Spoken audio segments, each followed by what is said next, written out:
வணக்கம் நேர்களே, மண்வாசம் நிகழ்ச்சியூடாக இன்று யாழ்ப்பாணத்தின் தொன்மையான கிராமங்களில் ஒன்றாக விளங்கக்கூடிய சில்லாலை என்கின்ற கிராமம் உங்களுக்காக உங்கள் வீடு தேடி வருகின்றது.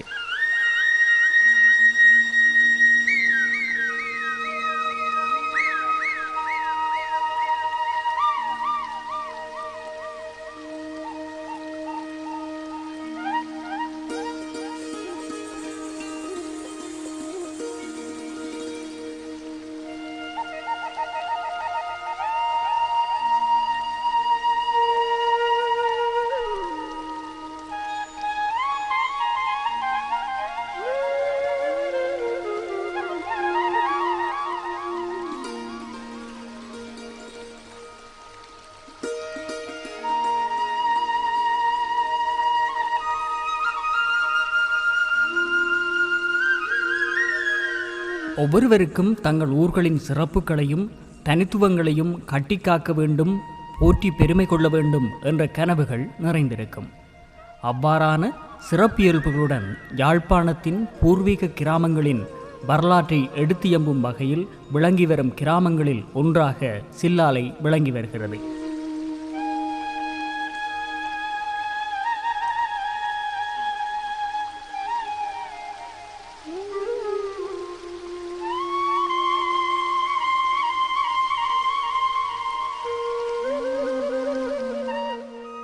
யாழ்ப்பாணத்தின் வலிகாமம் தென்மேற்கு பிரதேச செயலர் பிரிவுக்குட்பட்ட கிராமங்களில் தனித்துவமான அடையாளங்களுடன் விளங்கி வருகிறது சில்லாலை.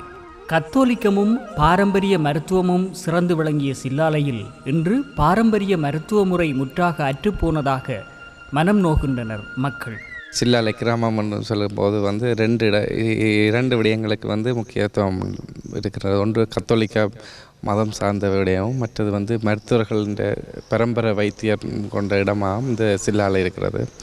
ஆனால் இப்போ தற்போதைய சூழலில் யுத்தத்துக்கு பின்னரான இதில் இங்கே இதில் யுத்தத்தின் வடுக்கள் நிறைந்த இடமாக தான் இப்போ இருக்கிறது. காரணம் வைத்தியம், பரம்பரை வைத்தியம்ன்றது இங்கே ஒன்றுமே இல்லாத நிலை சூழல் இப்போ இருக்கிறது. மற்றது மதம் இங்கே பெரும்பாலான இதில் கூடுதலான தந்தையர்கள் அர்ச்சோதர்கள் என்று அது இப்போவும் உருவாகி வருது. அதொன்று தொடர்ச்சியாக நடைபெற்று வருகிறது. போருக்கு பின்னான சூழலில் இடப்பெயர்வு காரணமாக இன்று கொழும்பு மற்றும் வெளிநாடுகள் தான் கூடுதலானவர்கள் வாழ்கின்ற இடமாக இது காணப்படுவதால் ஊருக்கு சேர்ந்த ஆட்கள் மிகவும் குறைவாகவே காணப்படுகின்றது.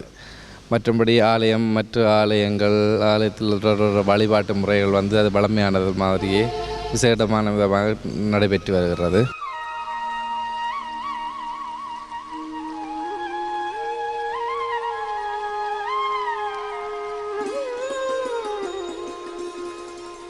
நூற்றாண்டு தொன்மை வாய்ந்த வரலாற்றை தன்னகத்தே கொண்டிருக்கின்ற சில்லாலை சின்ன ரோம் என அழைக்கப்படுவதன் மூலம் அதனுடைய கத்தோலிக்க மத பாரம்பரியத்தின் முக்கியத்துவத்தினையும் தனித்துவத்தினையும் விளங்கிக் கொள்ள முடியும்.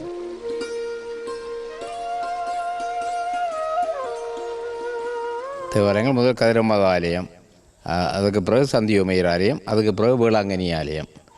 உண்மையிலே இந்த ஆலயத்தை சேர்ந்த மக்களும் முந்தி கதிரமாத ஆலயத்தை சேர்ந்து தான் இருந்தார்கள். சும்மா அந்த நாளையிலே இந்த சமூக பிரச்சனைகள் வர்றதானே, அந்த சின்ன ஒரு தகராறால் அவைகள் அங்கே இருந்து பிரிஞ்சு இங்கே ஒரு கொட்டில் போட்டு கிட்டத்தட்ட 100 வருடங்களுக்கு மேலே இந்த கொட்டில் போட்டு இந்த ஆலயம் அமைத்தது. பிறகு இப்போ 80 வருடங்களுக்கு முன்னம் தான் இது ஒரு கட்டிடமாக கட்டி ஒரு நிரந்தர கட்டிடமாக கோயிலாக அமைந்தது. இப்போது அந்த பிரச்சனை மாறிவிட்டது. ஆனால் அங்கே அந்த ஆலயத்திலேயும் வழிபாடு இருக்குது, இந்த ஆலயத்திலேயும் வழிபாடு இருக்குது. ஞாயிற்றுக்கிழமையில் 2 ஆலயங்களில் இருக்குது, கிழமை நாட்களில் அங்கேயும் இருக்குது, சில நாட்களில் இங்கேயும் இருக்குது. எந்த பெருவிரைவும் இல்லாமல் வழிபாடுகளோ சகல பொது நிகழ்ச்சிகளிலோ எல்லாரும் சந்தோஷமாக ஈடுபடுகிறார்கள்.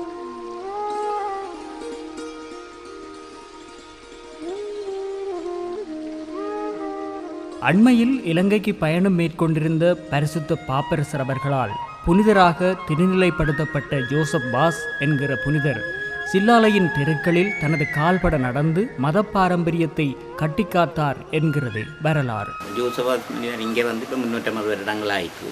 அதுக்கு முதலே இந்த கோயில் கொட்டிலாக இருந்தது. அப்போ அதுக்கு முதல் இவர் 400 வருட பழமை வாய்ந்த சொல்லலை, 400 வருடங்களாக சில்லாலை இந்த ஊரில் கத்தோலிக்க சமயம் இருந்தது. அப்புறம் அவர்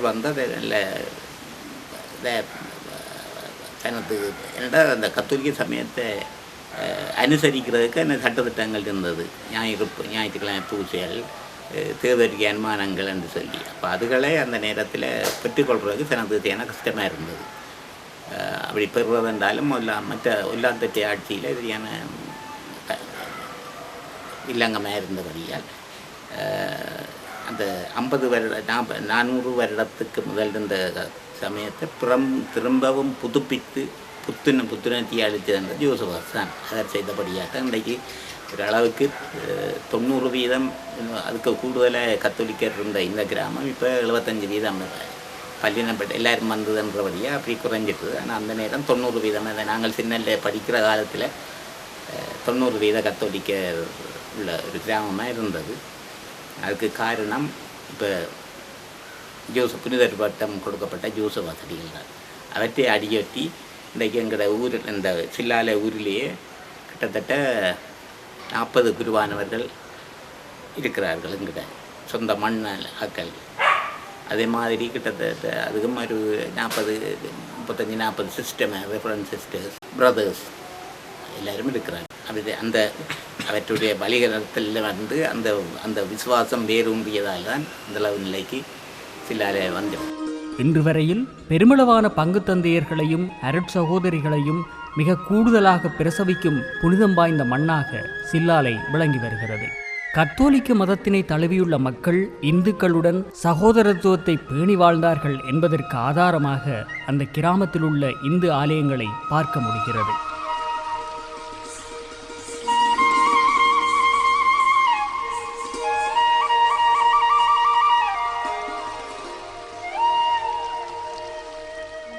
சில்லாலையில் இருக்கும் எங்கள் ஆலயம் முருகன் கோயில் உண்டு, மற்றது சில்லாலை அம்மன் கோயில், மற்ற இன்னொரு காளி கோயில் இருக்குது. முருகன் கோயிலும் பழைய காலத்து கோயில், அம்மனும் பழைய காலத்து கோயில். அம்மன் கோயில் அந்த நாளில் ஒரு ஓலக்கொட்டில்தான் இருந்தவர். பிறகு ஒரு சுண்ணாம்பு கட்டிடமாய் ஆரம்பித்து ஒரு பூசகரை வச்சு காலமே பூசை நடந்தது. அதோட திருவம்பாவும் நவராத்திரியும் திருவம்பாவும் தான் இங்கே நடந்த பூசைகள். 76ஆம் ஆண்டு தைப்பூச நாளுக்கு கும்பாபிஷேகம் செய்து வெளியுறவு மக்கள் வெளிநாட்டில் இருக்கிறார்கள் கோயில் இன்னும் பெருசாக்க வேணுமென்று ஆரம்பித்து 2013ஆம் ஆண்டு வைரக்கல்லால் கோயிலை முற்றாக எல்லாம் பிடிச்சு வைரக்கல்லால் கட்டி ஆனி 2013 ஆனி உத்திரத்துக்கு திரும்பியும் கும்பாபிஷேகம் செய்து அதன் பின் தொடர்ந்து பூசைகள் நடந்து கொண்டே இருக்குது. வரலாற்று ரீதியில் ஒரு நூற்றாண்டை கடந்து நிற்கும் சில்லாலை ரோமன் கத்தோலிக்க பாடசாலை வரலாற்றில் சில்லாலை கிராமத்தை பதிவு செய்து வைத்திருக்கிறது.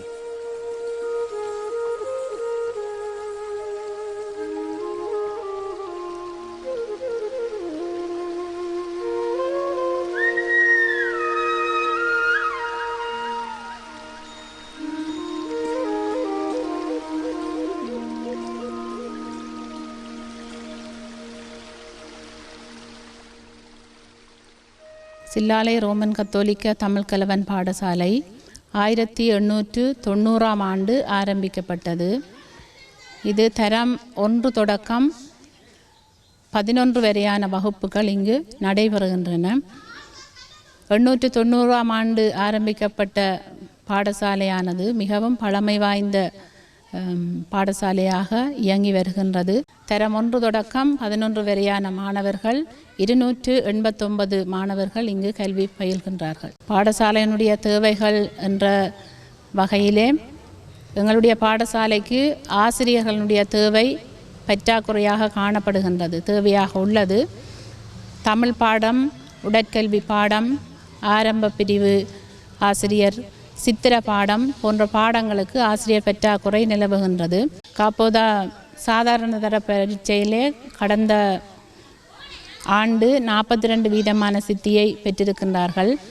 இந்த வருடம் அதைவிட சிறு வீதாசார அடிப்படையிலே அதிகமாக சித்தி வருவார்கள் என்று எதிர்பார்க்கின்றோம். தமிழர் பாரம்பரியத்தின் அடையாளமாக விளங்கக்கூடிய முதியவர் ஒருவரை இன்றைய மண்வாசம் நிகழ்ச்சியில் சந்திக்கிறோம். மக்களின் அன்றாட வாழ்வாதாரத்தினை சுமந்து நிற்கும் விவசாய நடவடிக்கையில் ஈடுபடும் முதியவரான அவர் தமிழரின் பண்டைக்கால வாழ்க்கை முறையின் குறியீடாக இன்றும் விளங்கி வருகிறார். குடம்ன்றது இப்போ தெரியாது. பிளாஸ்டிக் குடம் கிடக்கிற மண் குடம் இடம் இல்லை. ஆனால் இப்போவும் அந்த மண் குளத்தில் வச்சு தண்ணி குடிக்கிறாங்க, குளிர்மை எந்த நேரமும் குளிர்மை நல்லதாக இருக்கிறது. இப்போ வேண்டுமில்லை, இப்போ ஃப்ரிட்ஜ் தான் வந்து விட்டது, ஃப்ரிட்ஜ் தான் கிடக்குது குளிர்மைக்கு. வந்தால் மண் குளத்தில் தண்ணி வச்சு விட்டால் அந்த படியே இந்த வெயில் நேரம் சூடு வராது, நல்ல குளிர்மையாக தான் இருக்கும். இப்போ மண் குடம் கிடையாது, இப்போ பிளாஸ்டிக்கில் குடம் வந்துருக்கு. பிளாஸ்டிக் குளத்துக்கு இப்போ வெயில் பிடிச்சி வேண்டால் குளத்தை உடனே முழு கிடக்கிற தண்ணி தேய்ச்சி ஊற்றலை.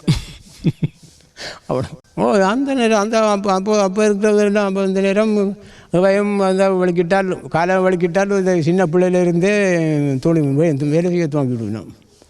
விராய்ப்பு இந்த நாங்களெல்லாம் நான் அப்போ 8 வயசாக இருக்கிற நேரமே இரவு 3 மணிக்கு எழும்புறது. இரவு 3 மணிக்கு எழுப்பி போடுக்கணும்.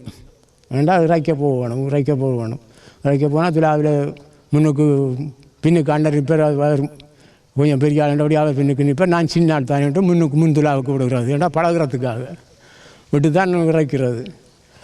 6 மணிக்கு வந்தால் 6 மணிக்கு வந்தால் கட்டாயம் கோயிலுக்கு போகணும், பூஜைக்கு போகணும். பூஜையில் வந்தால் பழக்கத்துக்கு போகணும்.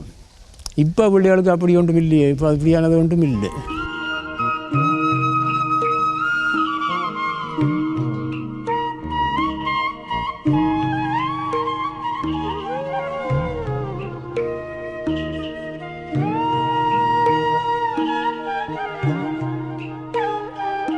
நாங்கள் சின்னதாக இருக்கிற நேரம் ஒரு பெரிய அதாவது ஒரு 18 வயது 20 வயது ஆள் வந்து டே அண்டு சொல்லி சொன்னால் நாங்கள் பயம்தான் எவ்வி அண்டு இல்லையே. அது உடனே அந்த அளவுக்கு பயந்து உடனே நாங்கள் ஓடிடுவோம்.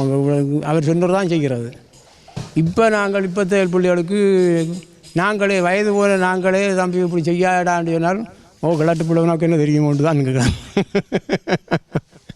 என்றால் இப்போத்தே பிள்ளைகள் வந்து நாங்கள் கிழவராயே பிறந்த நாங்கள் 2 மாதிரியான எண்ணத்திலாம் இப்போ இருக்கிறோம். அதுகள் எல்லா பிள்ளைகளையும் சொல்லக்கூடாது அப்படின்ட்டு சொல்லி நாங்கள் எல்லா பிள்ளைகளையும் சொல்லிடாது.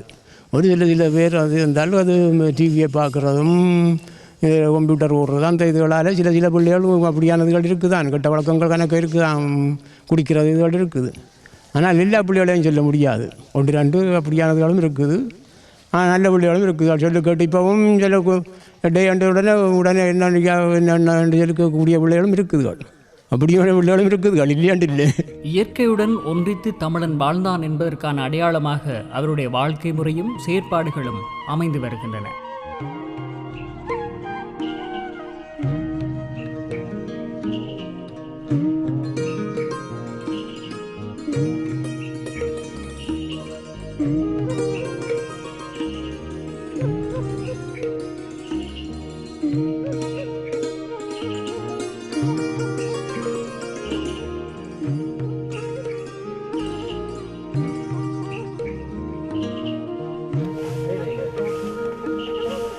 தண்ணியில் நினைச்சி போட்டு கொஞ்சம் செய்யலாம். கத்தி மாங்கொம்பு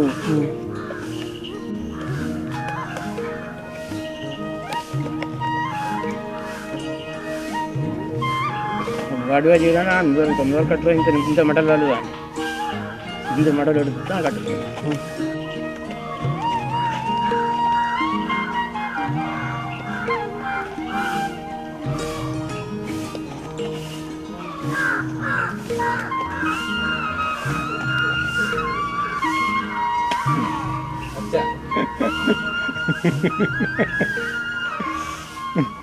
இது இந்த தொப்பி வந்து கமுகம் மாடலில் செய்தது. இதுதான் அந்த நம்மங்கூட தாத்தாவை போட்ட தொப்பி. இந்த தொப்பி தான் நான் போட்டுக்கிறது. இந்த கடையில் தொப்பி வாங்கி அது போட்டு பழக்கம் இல்லை. இது பழம மாடலில் எடுத்து கமுக மாடலில் மட்டையை உரித்து இந்த மேற்தோலை உரித்து நனியை போட்டு மேற்தோலை உரித்து வச்சால் இது வந்து குளிர்மையாக இருக்கும். சூடு காலத்தில் குளிர்மையாக இருக்கும், மழை காலத்தில் மழை பிடிக்காது. எல்லாத்துக்கும் நல்ல இதுகளெல்லாம் இப்போ ஒரு தரம் நல்லா கடையில் கொடுத்தாலும் இது வாங்குவேன். கடையில் இப்போ சரி கட்டி போட்டு விற்கிறது ஸ்டைலாண்டு சொல்லிவிட்டால் வாங்குவேன். இப்போ வாங்காயினம் இது மான்கொம்பு பிடி போட்டிருக்கு. இது என்ன கிடுகு வேலி அடைக்கிறதுக்கு குத்தூசியாக பாவிக்கலாம். பின்பக்கத்து கத்தி நேராக இருக்கிறதுக்கு இது குத்தூசியாக கிடுகு வேலி எடுக்கு குத்தூசியாக ஒட்டி போட்டு அதை கைது எடுத்து கொள்ளலாம் நாங்கள். அந்த இதுக்காகத்தான் இந்த மாதிரி இருக்குது. தமிழர் வாழ்வியலில் இணைந்திருந்த பல பாரம்பரிய பொருட்களும் தொழில் முறைமைகளும் தற்போது மருவி வரும் நிலையிலும் அவை தொடர்பிலான இனிமையான நினைவுகளை பகிர்ந்து கொள்கிறார் முதியவர். ஆடு காலாண்டு சொல்லி 2 பக்கமும் தடி நடுகிறது. தடி நட்டு அதில் பேன் சொல்லி ஒரு மரம் கட்டி அதில் தான் துலாவை வைக்கிறது. துலாவை வச்சு இப்போ மிதிக்கிறதுக்கு மேலே கைப்பிடி கட்டுறது, அதை வச்சு துலாவில் மிதித்து தான் அப்போ இறைக்கிறது. இப்போ துலாப்பட்டைகள் உரம் இல்லை, அழிஞ்சு போச்சு. அது துலாப்பட்டை இல்லாமலே வந்து விட்டது. இப்போ இதோட மெஷின் மிதவன் தான். அதோட இப்போ என்ன வீட்டில் பொம்பளைகளுக்கும் இப்போ அரைக்கிறதுக்கு அம்மி திரிகை. அந்த நாட்டில் வந்து திரிகையில் தான் நான் குரக்கன் அரைக்கிறது. குரக்கன் அரிசி அரைக்கிறது திரிகை என்று சொல்லி திரிகை இருக்குது. திரிகையெல்லாம் வச்சு அதில் போட்டு தான் இந்த ஆட்டி தான் அரைக்கிறது. இப்போ அதுக்கு திரிகை இல்லை. மற்றது உளுந்து அரைக்கிறதுக்கு ஆட்டுக்கல் இருந்தது. ஆட்டுக்கல்லில் தான் போட்டு நனையை போட்டு தோசைக்கு இட்டலிக்கு இதுகளுக்கு அரைக்கிறது ஆட்டுக்கல்லில். இப்போ அதுவும் இல்லை. இப்போ எல்லாம் கிரைண்டர் அதுவும் இல்லை. அதெல்லாம் அழிஞ்சு போச்சுது. தோட்டத்தில் வந்து நாங்கள் தண்ணி ஊற்றுறதுக்கு அந்த நேரம் ஓலையால் வட்டை விளைச்சி அதுதான் துலாவால் குளிக்க இறைச்சி அதால் வர தண்ணியை குளியில் விட்டு பட்டையால் அள்ளித்தான் ஊற்றுறது.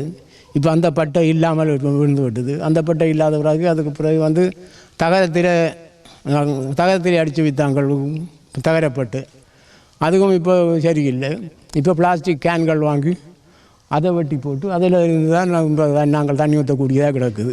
விவசாய செய்கையில் புதுமைகளையும் புகுத்துவதற்கு நம்மவர்கள் என்றும் பின்னிற்பதில்லை என்பதற்கான ஆதாரமாக விளங்குகிறது அந்த மண்ணில் முன்னெடுக்கப்படும் வெள்ளை வெங்காய செய்கை. இந்த வெங்காயம் வந்து நான் ஒரு இடத்துல எனக்கு தேவையான வெங்காயம் விலை வாங்க போன இடத்துல ஒரு பிடி வெங்காயத்தை தந்தார்கள். அந்த வெங்காயத்தை கொண்டு வந்து அதுலேருந்து நான் செய்து உற்பத்தியாக்கி ஒரு 2 கிலோ வெங்காயத்திலேருந்து இப்போ நான் ஒரு அந்தர் வெங்காயமாக சேர்த்து வச்சிருக்கின்றேன். இது வந்து பெரும்பாலும் விலைக்கு விற்கக்கூடிய வியாபாரம் இல்லை. அந்த சிவப்பு வெங்காயம் இருக்கல்லோ சின்னக்காய், அதிலும் பார்க்க கொஞ்சம் விலை குறைவு. ஆனால் இது முக்கியமாக பார்க்குற எண்ணத்துக்கு கண்டால் இறைச்சிக்கு இந்த வெங்காயம் போட்டால் அது நல்ல ஒரு டேஸ்ட்டாக இருக்கும். இது வந்து உரம் வந்து கடுமையாக நாங்கள் போட தேவையில்லை. எங்கள்கிட்ட செய்கை முறையின்படி பசலத்தன்மை கூடினால் உரங்கள் மருந்துகள் பாவினை கொஞ்சம் குறைக்கலாம். முக்கியம் இல்லை. எங்களை சொந்த இடத்தை விட்டு வள்ளிக்கிட்டு இன்றைக்கு 28 வருஷம். இதோட 13வது வீடாக நான் இதில் இருக்கின்றேன். ஆனால் கூடிய அளவு இளவாலையில் தான் 13 வருஷம் இருந்து இப்போ சில்லாலையில் வந்து 3 வருஷமாக இருக்கிறேன். ஆனால் இங்கே என்னை பொறுத்தளவில் கோயில் பற்றியோ மற்றது ஒரு பிரச்சனைக்கு இல்லாத இடமாக எனக்கு ஒரு சந்தோஷமாக இந்த இடம் இருக்கின்றது.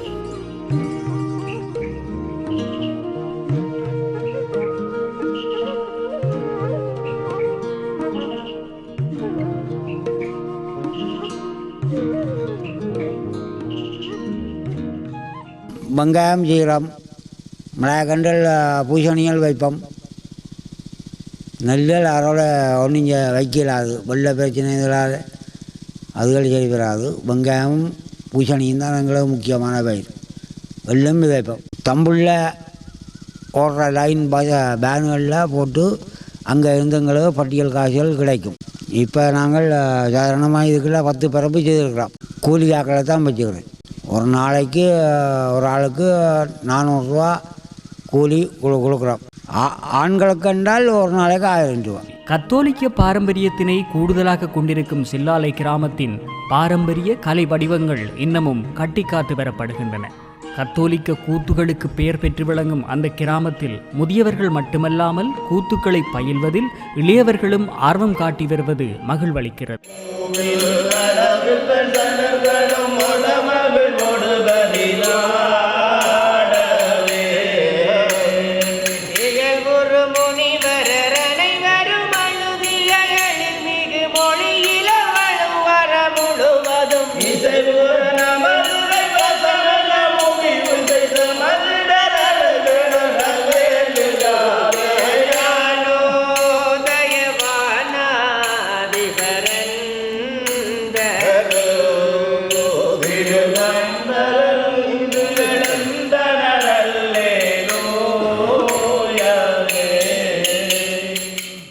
கூத்துகள் நிறைய இடம்பெற்றிருக்கின்றன. அதாவது எனக்கு தெரிஞ்ச அளவில், அதாவது 1964 ஆண்டுக்கு பிற்பட்ட கூத்துகள் எனக்கு தெரிந்த அளவில் சொல்லப்போனால் அதில் திருஞான தீபன், சங்கிலியன், எஸ்தாக்கியார், தேவசாயம்பிள்ளை, வனம்போல் மாங்கல்யம், மரகாத்த மாவீரன், ஜனகப்பு, இவ்வளோ நாடகம் எனக்கு தெரிந்த 64 ஆண்டுக்கு பிற்பட்ட பகுதியில் எனக்கு தெரிஞ்ச நாடகங்கள் சில்லாலை கிராமத்தில் ஒரு கிறிஸ்தவ கிராமம் என்றபடியால் எல்லாம் அந்த சமயத்தோடு சம்பந்தப்பட்ட நாடகங்களாய் அரங்கேற்றப்பட்டிருக்கிறது. நம்ம எங்களை பல பழையாக்கள் முயற்சி எடுத்துக்கொண்டிருக்கிறோம். இப்போவும் இளைஞர்களை அதில் சேர்த்து பழக்கி பயிற்றுவிக்கிற இதில் ஈடுபட்டு கொண்டு தான் இருக்கிறோம். அதாவது நான் முதல் நடித்த நாடகம் சங்கிலியன் நடத்தில் சவேரியார் பாத்திரம் எடுத்து நடித்தேன். நான் அந்த பாட்டு எனக்கு இன்னும் ஞாபகம் இருக்கிற காரணம் என்றால், எனக்கு 17 வயசு அண்ணவியார் பூந்தான் யோசிப்பு அவர்கள் அந்த பாட்டு முடிஞ்ச உடனே என்னை கட்டிப்பிடிச்சி கொஞ்சினார். அதுக்காக அந்த பாட்டு எனக்கு இப்போவும் மனதில் இருக்கிறது. பூவிலே தான் அறிந்தால் அரசனால் மோசமே வந்திடுமே, பூவிலே தான் அறிந்தால் அரசனால் மோசமே வந்திடுமே, ஆவியை போக்கிய அரசனை குன்றதும் ஆகொடும் பாதக நீ சஜ்ஜியலல்லோ, ஆகொடும் பாதக நீ சஜ்ஜியலல்லோ, சிவகிரகம் இல்லார்கே நீ மைந்தனா, சிவகிரகம் இல்லார்கே நீ மைந்தனாய், செகத்தில் உதித்தாய் உன்னகத்துறும் ஆசையை, பூவிலே தான் அறிந்தால் அரசனால் மோசமே வந்திடுமே. உடைவுபடாத தனித்துவத்தையும் பாரம்பரியத்தையும் கொண்டு விளங்கும் சில்லாலை கிராமம் கிராமிய சூழலுக்கான அனைத்து அம்சங்களையும் கொண்டு விளங்கி வருகிறது.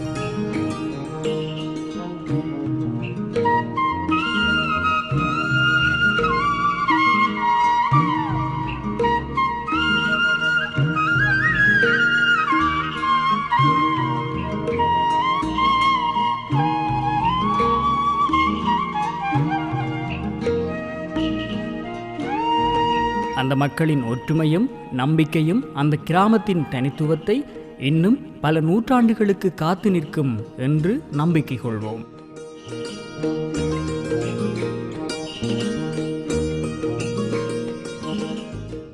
நல்லது நேயர்களை, மற்றும் ஒரு மண்வாசம் நிகழ்ச்சியில் சந்திக்கும் வரை உங்களிடமிருந்து விடைபெற்றுச் செல்வது என்று உங்கள் அன்பின் ரமணன். வணக்கம் நேயர்களே.